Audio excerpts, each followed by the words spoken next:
అది 1983లో ఇండియా మొదటిసారి కప్పు కొట్టిన తర్వాత ఇండియాకి ఒక గొప్ప అధ్యాయం స్టార్ట్ అయిందని అందరూ అనుకున్నారు. కానీ ఆ తర్వాత నుంచి ఎంతోమంది క్రికెట్లోకి అడుగుపెట్టారు. కానీ ఒక్కసారి కూడా వరల్డ్ కప్ గెలవలేకపోయారు. అది 2006 ఎగ్జాక్ట్‌గా టీ20 వరల్డ్ కప్‌కి ఒక సంవత్సరం ముందు. టీ20 మ్యాచ్‌ల్లో డెబ్యూట్ చేశాడు. 2007 వచ్చింది. టీ20 వరల్డ్ కప్ స్టార్ట్ అయింది. మొదటి మ్యాచ్ పాకిస్తాన్‌తో. ఇండియా కెప్టెన్‌గా ఉంది 26 ఏళ్ల కుర్రోడు. అతని పేరు మహేంద్ర సింగ్ ధోని. అప్పటి వరకు పెద్దగా ఎవరికీ తెలియదు. కానీ 2007 టీ20 వరల్డ్ కప్‌లో అతని పేరు మారుమోగిపోయింది. అందరూ విమర్శించారు. ఇతని టీంకి కప్పు గెలిపిస్తాడని అన్నారు. కట్ చేస్తే టీమిండియాని ఫైనల్స్‌కి తీసుకొని వెళ్ళాడు. ఆపోజిషన్‌లో ఉన్న టీం పాకిస్తాన్. మొదటిగా బ్యాటింగ్ చేసిన టీమిండియా సర్టెన్ స్కోర్ చేశారు. తర్వాత బ్యాటింగ్ వచ్చిన పాకిస్తాన్ మ్యాచ్ని వాళ్ళ చేతుల్లోకి తిప్పుకున్నారు. ఫైనల్ ఓవర్ ఇండియా గెలవాలంటే వికెట్ కావాలి. మిస్బలక్ని అవుట్ చేసి టీ20 వరల్డ్ కప్ స్టార్ట్ చేసిన ఇయర్లోనే కప్పు కొట్టారు. దీంతో ఇతని లెవెల్ మరింత పెరిగిందని చెప్పాలి. ఇది జరిగిన 4 ఏళ్ల తర్వాత 2011 ఓడి వరల్డ్ కప్ స్టార్ట్ అయింది. అది కూడా మన ఇండియాలో జరగటం ఫ్యాన్స్ అందరికీ ఫుల్ హ్యాపీనెస్. మొదటిసారి ఓడి వరల్డ్ కప్కి క్యాప్టెన్సీ చేస్తున్నాడు.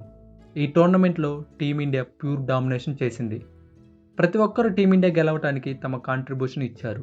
ODI world cup final match Mumbai వేదిక అయిన వాంఖడేలో జరిగింది. ఎంఎస్ ధోని విన్నింగ్ షాట్తో 6 కొట్టి 28 సంవత్సరాల తర్వాత ఇండియాకి రెండోసారి వరల్డ్ కప్ గెలిపించిన కెప్టెన్ ఎంఎస్ ధోని. ఆ రోజు అర్థమైంది అందరికీ, అతను పేరు కోసం ఆడే ప్లేయర్ కాదు, దేశం గర్వించేలాగా ఆడే ప్లేయర్ అని ప్రపంచం మొత్తం తెలుసుకున్నారు. మహేంద్ర సింగ్ ధోనికి భారత ప్రభుత్వం నుంచి ఖేల్ రత్న, పద్మశ్రీ, పద్మభూషణ్ పురస్కారాలు అందుకున్నాడు. అలాగే భారత సైన్యం ఆయనకు గౌరవ లెఫ్టినెంట్ కర్నల్ హోదాను ప్రదానం చేసింది. 2011 ప్రపంచ కప్ను భారత జట్టుకు అందించిన తర్వాత మహేంద్ర సింగ్ ధోని కెరీర్ మరింత గొప్ప స్థాయికి చేరుకుంది. ప్రపంచ కప్ గెలిచిన తర్వాత భారత క్రికెట్ చరిత్రలో అత్యంత విజయవంతమైన కెప్టెన్గా గుర్తింపు పొందాడు. 2013 ఇంగ్లాండ్లో జరిగిన ఐసీసీ ఛాంపియన్స్ ట్రోఫీని గెలిపించి 3 ఐసీసీ ట్రోఫీలు గెలిచిన ఏకైక కెప్టెన్గా చరిత్ర సృష్టించాడు. 2014 టెస్ట్ క్రికెట్కు వీడ్కోలు పలికి పరిమిత ఓవర్ల ఫార్మాట్లపై దృష్టి పెట్టాడు. 2017 భారత జట్టు కెప్టెన్సీ నుంచి తప్పుకొని యువ ఆటగాళ్లకు మార్గనిర్దేశం చేస్తూ కీలక పాత్ర పోషించాడు.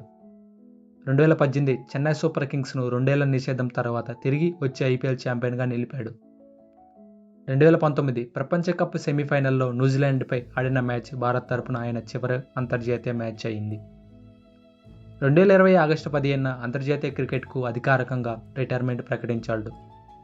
2021 మరియు 2023 చెన్నై సూపర్ కింగ్స్ మరో 2 ఐపీఎల్ టైటిల్స్ అందించి ఐపీఎల్ చరిత్రలో అత్యంత విజయవంతమైన కెప్టెన్లలో ఒకరిగా నిలిచాడు. ధోని ఇప్పటికీ ప్రశాంతత స్వభావం, అద్భుతమైన మ్యాచ్ ఫినిషింగ్, నాయకత్వం కారణంగా ప్రపంచవ్యాప్తంగా అభిమానుల ఆదరణ పొందుతున్నాడు. 2011 ప్రపంచ కప్ హీరోగా నిలిచిన ఎంఎస్ ధోని ఆ తర్వాత కూడా ఐసీసీ ట్రోఫీలు, ఐపీఎల్ టైటిల్లో భారత క్రికెట్ చరిత్రలో లెజెండ్గా తన స్థానాన్ని శాశ్వతం చేసుకున్నాడు.